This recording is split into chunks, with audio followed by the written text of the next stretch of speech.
दो तो फिर हमारे कुछ रहेगा ना, तो पूरा उनके लिए दे देंगे। एक्स सर्विसमैन भी हैं, विकलांग भी हैं, तो पूरा पिक्चर उनके लिए चले। हमारे क्या हम क्या करेंगे फिर? हम भी तो करना है ना। कह कि भर्तियाँ तो और भी है, उनमें तैयार करो। ये तो कम से कम हमारा छोड़ सबसे ज़्यादा बड़ी वैकेंसी दी है। बेस्ट सीट वाले क्या करेंगे फिर? ऑप्शन दो फिर, उन्होंने भी कुछ ऑप्शन दो। हमें बेस्ट सीट भी नहीं है हमारे पास, तो बेस्ट सीट मिला और तो क्या करेंगे?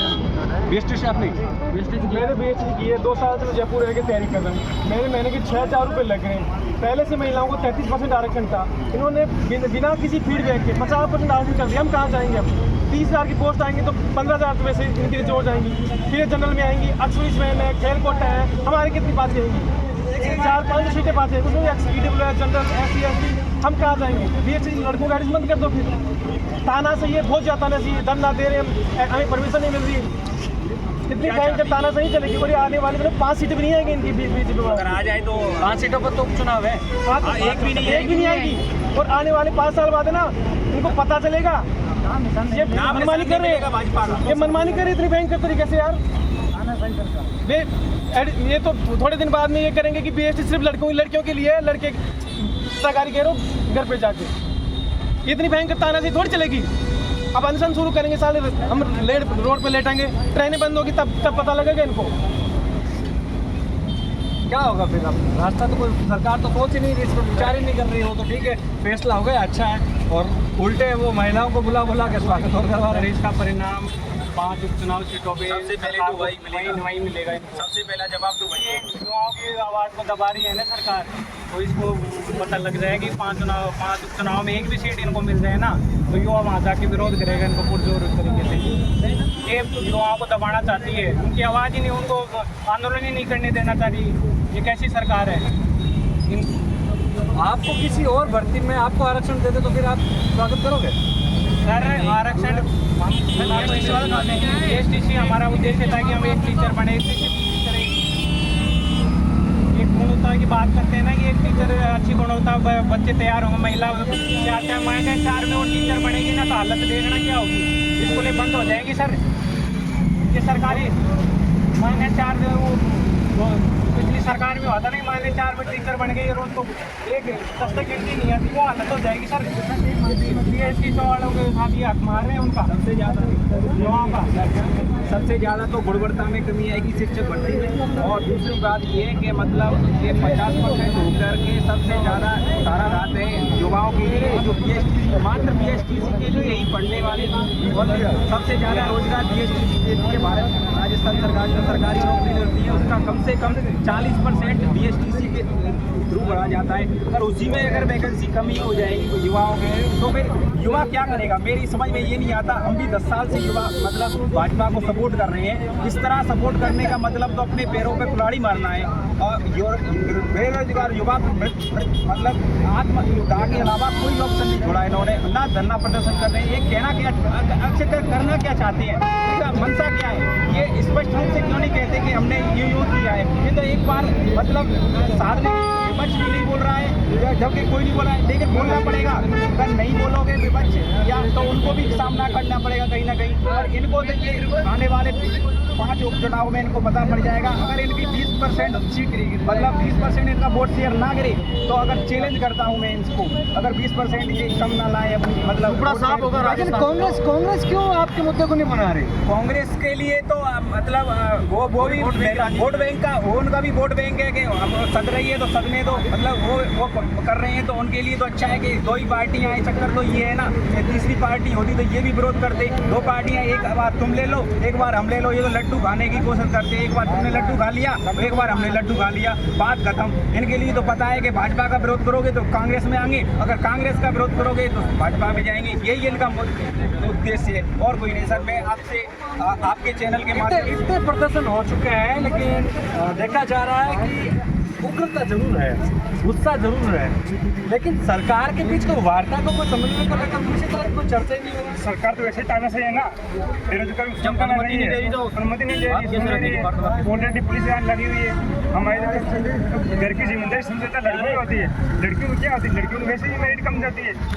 लेकिन घर तो वही चलाते हैं। चलाने से क्या होता है, डॉक्टर तो जिम्मेदारी हमारी होती है। इतने साल हो गए, इतने पैसे खर्च कर रहे हैं, बेरोजगार जैसे पढ़ रहे हैं। अब क्या होगा बेरोजगार होगा? 50% उनको दे दिए और 20% उनको दे दिए, 120 में सीटें क्या बची है? एक मुद्दा सर रखना चाहता हूँ, जैसे कि अपनी जो लड़कियाँ हैं उनकी जो मतलब वो लगती है कि नौकरी लगती है, तो वो हमेशा एक मतलब उसकी शादी करती हैं जो गवर्नमेंट है उससे, ठीक है। अब अगर गवर्नमेंट होगा यानी कि एक परिवार के पास 2 नौकरी चली जाएंगी, यानी कि इस तरह। और लड़का अगर नौकरी लगता है तो वो मतलब बिना सरकारी नौकरी भी कर सकता है और सरकारी भी नौकरी, बट ज़्यादा तरीका से ना सरकारी भी करता है। अचानक तो शिक्षित होगा तो एक ही परिवार की आय बढ़ने का एक कारण बनेगा सर। और बेरोजगारी हमेशा के लिए बहुत ही चरम, जो थोड़ी बहुत बची है सरकारी नौकरी की वजह से लोग अपना जीवन यापन कर रहे हैं। एक परिवार में एक भी नौकरी लग जाती है, उससे उसका भविष्य सुधर जाता है। बेरोजगार बढ़ेगी, बहुत ज़्यादा बढ़ेगी, बहुत ज़्यादा बढ़ेगी। मैं सच कहना आपके चैनल के माध्यम से कहना चाहता हूँ कि अगर ये अगर नियम लागू हुआ तो मतलब लड़कियों के लिए हमेशा मतलब सरकारी वाला ही चाहिए होता है। आप भी जानते हैं, हम भी जानते हैं। तो इससे क्या है, कब तक रहेगा फिर कब तक चलता रहेगा आपका आंदोलन? हम संघर्ष कर रहे हैं जब तक हमें ये 50% आंदोलन ये हट नहीं जाता आरक्षण, तब तक हम संघर्ष चलाते हैं। मैं पिछली 2 बार रीट की तैयारी कर रहा हूँ, 6 नंबर से रहा हूँ। अब मैं इस बार की तैयारी कर रहा हूँ, लेकिन ये 50% आरक्षण हो जाने के कारण मेरे जो मानसिक रूप से तनाव है वो बहुत ज़्यादा बढ़ा है, क्योंकि समस्याएं पहले ही बहुत थी और आज घर वाले कितने मुश्किल से कमा पाते हैं और वो हमें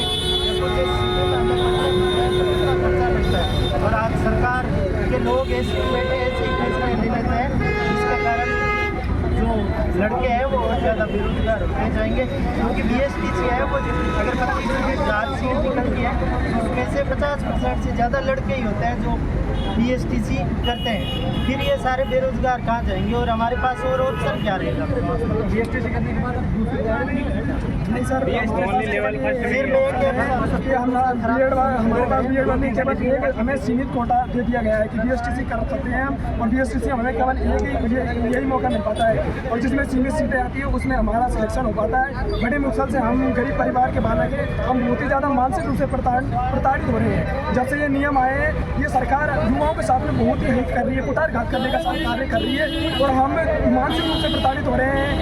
हम यहाँ से जयपुर में हमारे घर वाले जयपुर पढ़ने के लिए भेजते हैं, कर्जा लेते हैं, कर्जा लेके मतलब दूसरों की साहूकारों का कर्जा लेते हैं, ज़मीनें गिरवी रखते हैं, कई तरीके के मुद्दे जो सरकार में होते हैं वो रखते हैं, लेकिन हमें यहाँ पर जयपुर भेजते हैं पढ़ने के लिए। लेकिन जो आज सरकार जो कुठारघात करने का कार्य कर रही है, इससे सभी प्रकार के बेरोजगार जो युवा हैं वो आक्रोशित हैं, और ये सरकार को आगे आने वाले चुनावों में जवाब देंगे। आपके साथ रोजगार किया है, लगातार किया जा रहा है और आज भी किया है, और धरना नहीं दिया जा रहा, परमिशन नहीं मिल रही है। मैं पहले तो ये बीजेपी तानाशाही सरकार से हम सभी बेरोजगार युवा हम कहना चाहते हैं, पहले तो हम अनुमति लेते हैं, 8-8, 10-10 बार एप्लीकेशन देते हैं पुलिस मुख्यालयों में, उत्तर पूर्व दक्षिण सभी जगह हम मुख्यालयों में अनुमति लेते हैं प्रदर्शन करने की, सरकार के सामने बात रखने की। इसके बावजूद अनुमति नहीं मिलती है, और ऊपर से हमारे जो नेतृत्व करता है भाई मनोज मीणा, उनको आज गिरफ्तार कर लिया गया है। हम सभी बेरोजगार युवा शहीद स्मारक से ऐलान करते हैं, उन सभी जो तानाशाही सरकार है प्रशासन है, हम सभी गिरफ्तारी देने के लिए तैयार है। और एक बात बताओ, आप इस तरह आवाज दबाओगे, कल के चाहे कोई भी युवा यदि आत्महत्या करता है, टंकी पर चढ़ता है, अपने आप को खत्म करने की कोशिश करता है, इस सब की जिम्मेदारी इस बीजेपी सरकार की होगी, भजनलाल सरकार की होगी, शिक्षा मंत्री मदन दिलावर की होगी। और आने वाले समय में ये जो बेरोजगार युवा लड़के जयपुर के अंदर का जुटे हैं, पहली बात तो ये अब जाएंगे नहीं, जब तक हमारा हक नहीं मिलेगा तब तक हम यहाँ से जाने वाले बिल्कुल भी नहीं है। और इस सरकार को आने वाले उपचुनाव में क्या होगा, इसका क्या असर होगा, आने वाले चुनाव में हम बता देंगे सभी। देखिए, ये युवा है जो कि बहुत बड़ा राजस्थान में वोट बैंक है, शायद इसको भी नज़रअंदाज किया गया है, क्योंकि रोजगार का वादा किया था, और ये जो सालों से तैयारी कर रहे थे, उस तैयारी के बाद जब इनको अब नौकरी की उम्मीद नहीं बढ़ी है, तो ऐसे में इनको लग रहा है कि रोजगार के बदले बेरोजगार ज़्यादा हो जाएंगे। ऐसे में सरकार को सोचना होगा, भले ही 50% रिजर्वेशन महिलाओं को तनख्वाह के क्षेत्र में भर्ती दिया हो, लेकिन कहीं ना कहीं जो BSTC करने वाले लड़के हैं उनके बारे में सरकार को पूरा मंथन करना होगा। कैमरा से मनोज के साथ विशाल शर्मा, जयपुर, राजस्थान तक।